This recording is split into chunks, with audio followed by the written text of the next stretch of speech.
Hello YouTube, welcome back to Kind Heart Homestead. My name is Ben and I'm here on our off-grid property in the mountains of Virginia. Behind me is our solar shed, which I've been working on for a long time now. I'm sure that's why you're here, to see me try to wrap up the siding on this. I do plan to work on the siding this trip. I want to unbox my new Vever tool.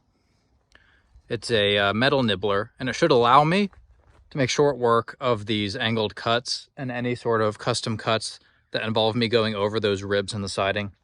But before I get into all that, I need to try to finish up this hole for the septic tank. I'm going to start backfilling it. I did put a lot of big stretch around that end fitting as it goes into the septic tank. But there's one trick that I read about online. Someone said to go buy a cheap wax ring for a toilet and just pack that all around it, just to make sure no sediment, sand, or clay can get through into the septic tank. So I'm going to go ahead and do that before I backfill. Pretty risk-free, cheap solution. It was $2 for a wax ring, so I'm just going to go ahead and put that in now before I start backfilling. So stick around. Thanks.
I always like to start off my work trips by checking on the chickens. First of all, I want to make sure they're there and that a predator hasn't taken them away or killed them, but I'm also checking for eggs and checking the food and water levels. I don't always fill up their food to the very top when I first arrive, but I definitely make sure to do that before I leave. But one thing that I've been monitoring lately is the quality of their water. I think with the amount of sun that's getting there, as well as nighttime mammals that may approach and drink. Their water's been getting pretty dirty, so I try to dump it out and give them fresh water every day when I'm up there if possible. I do have to buy them a new bag of food every month or so, but this silo seems to last them a week. Before I can begin the siding around this back door, I need to install this PVC trim.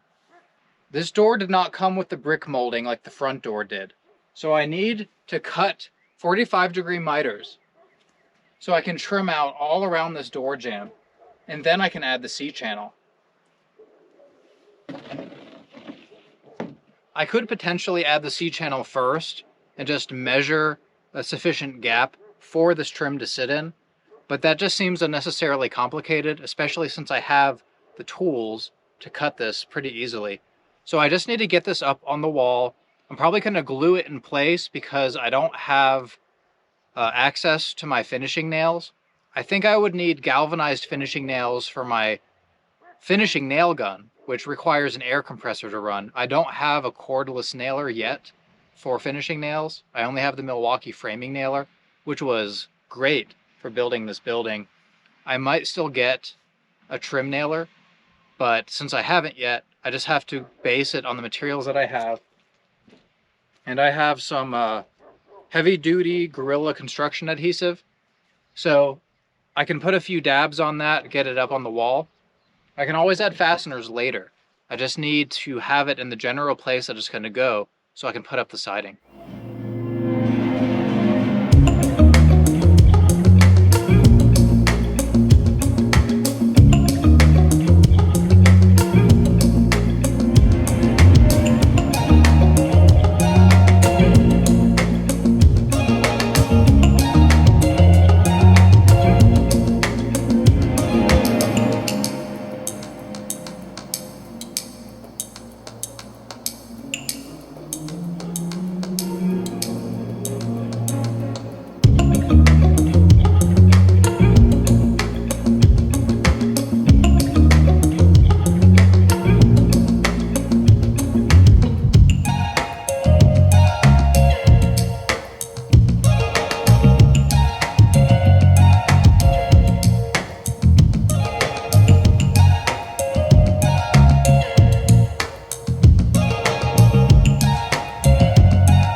the next morning here on the homestead.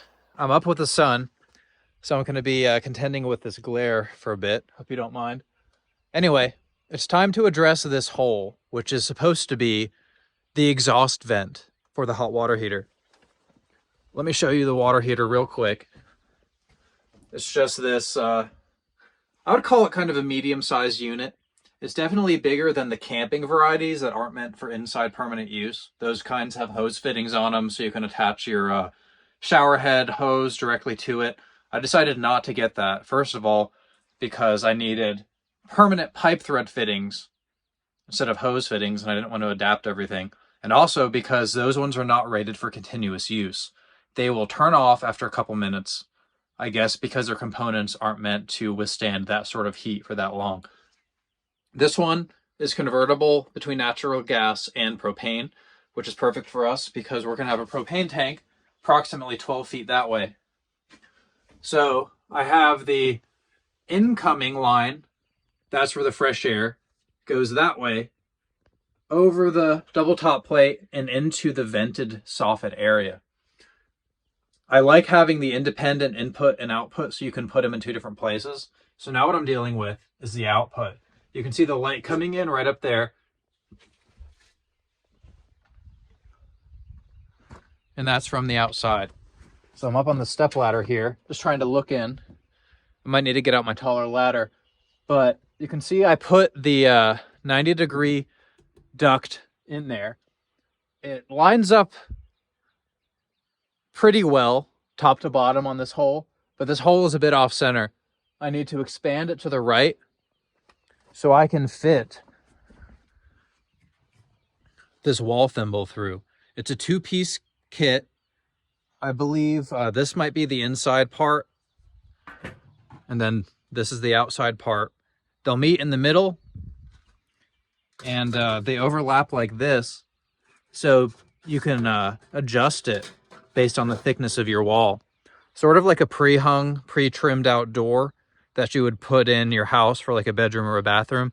Sometimes those have like an overlap where you put the inside piece in, the outside piece in, conceals all the edges of your drywall, but it can account for inconsistencies in your drywall thickness. Same with this, but I need to get that thimble in because the sidings can go over the thimble, and I have to know exactly where the hole in the siding has to go before I cut it. So that's what I'm working on today. If I have time, I'll start working on siding as well.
So in order to install this thimble properly, I needed to cut a custom hole in a piece of drywall. And I feel like the drywall is not absolutely necessary, but it's easier to have a rigid surface for the inside portion of the thimble to sit in. So then it's easier to thread the outside portion of the thimble into it. It's a two-piece thimble system. Each side has this flat, non-combustible metal surface that's used to shield the combustible surfaces, whether it be OSB, plywood, or drywall. So as you can see here, I have two strips on the wall supporting the water heater. It would be nice to have a solid block of wood back there, but it's not absolutely necessary because there's only 2 rows of screws. But I do need to drop the water heater in order to get this 90-degree flue through the thimble. I might need to do some more work on this later, but for now I just wanted to make sure this could be aligned and that the thimble is properly sized for the flue.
All right, you probably can't see it because of the glare and the dirt and dust that's on this panel, but I have to make a really long rip from here all the way to here, which is the height of the door. And then the rest of that is just going to be cut off. The ripping, I can use my old metal cutting tool that produces a coiled ribbon, just because that's a flat rip. But for these ribs, I'm going to try out my new Vever nibbler tool. So I'll be able to do that other cut here and cut out the square for the exhaust vent for the water heater. I'm going to go ahead and open the new tool now.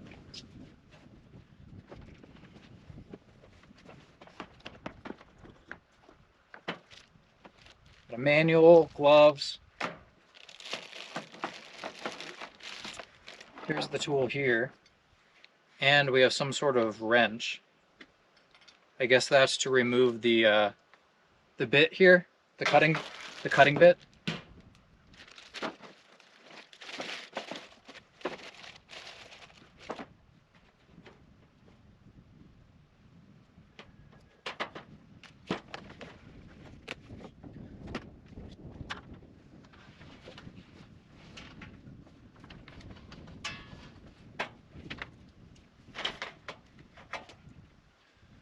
Put on my glasses because I don't know what's going to happen. I've never used a nibbler before, but I'm going to go ahead and do this 1 foot cut.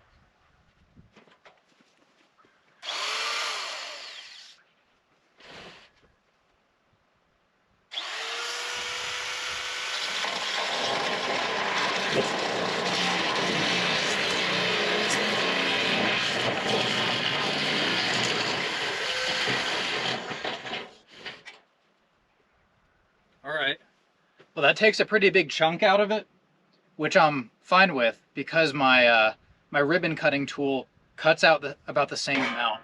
Let's get that tool out and see how it compares.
Those long rip cuts are particularly annoying because the tool works better when you can use your leverage to pull the panel towards you with one hand and push the other hand, so going away from you. But when I'm going sideways, the material moves with me.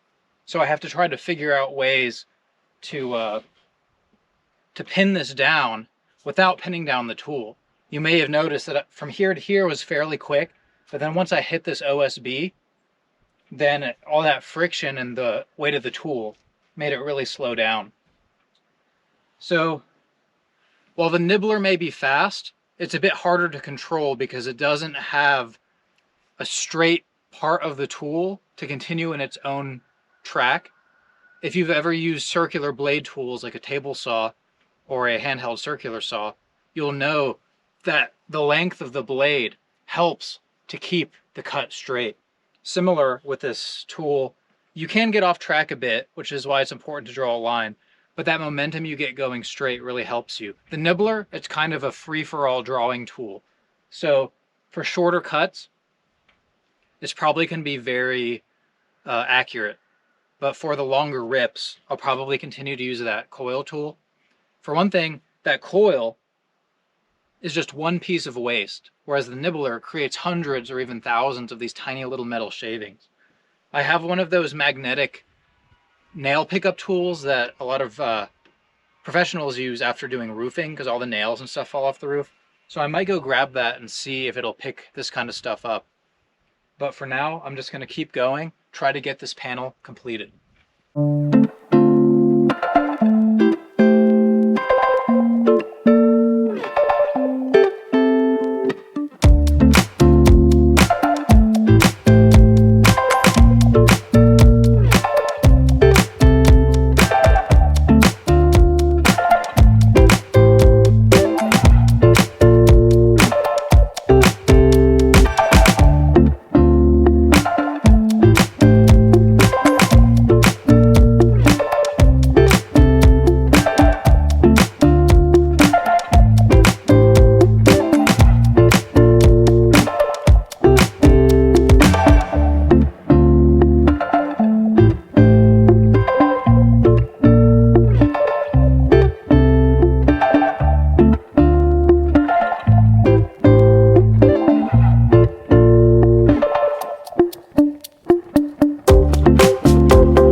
my magnet tool, and you can see here it's easily capturing those little shards of metal from the nibbler tool. This is a medium-sized magnet. There's definitely smaller ones you can get at Harbor Freight, but there's also some massive ones that have really high-powered magnets. This one, I feel like, is the bare minimum you would need to get these shards because it takes several passes to get these shavings. You can see here what those shavings look like. Well, those panels were a lot harder than I thought they would be. I didn't even bother recording the last one. But as you can see behind me, this wall is done. That penetration for the water heater vent ended up being very difficult. Similar to this window, but I feel like since this hole was smaller, there was a lot less give when it comes to really cranking that the edge of the panels. You have to bend them around to get them around that trim. So that's what I did. Hopefully I'll be able to knock out the other side much easier. The front face of the building does not have any of those weird penetrations. There's a window and a door, but those should be wide enough to where they don't fall in the center of a panel. At least I hope that's the case. So if you want to see any of that, please subscribe to the channel, and I will see you next time on Kind Heart Homestead. Bye.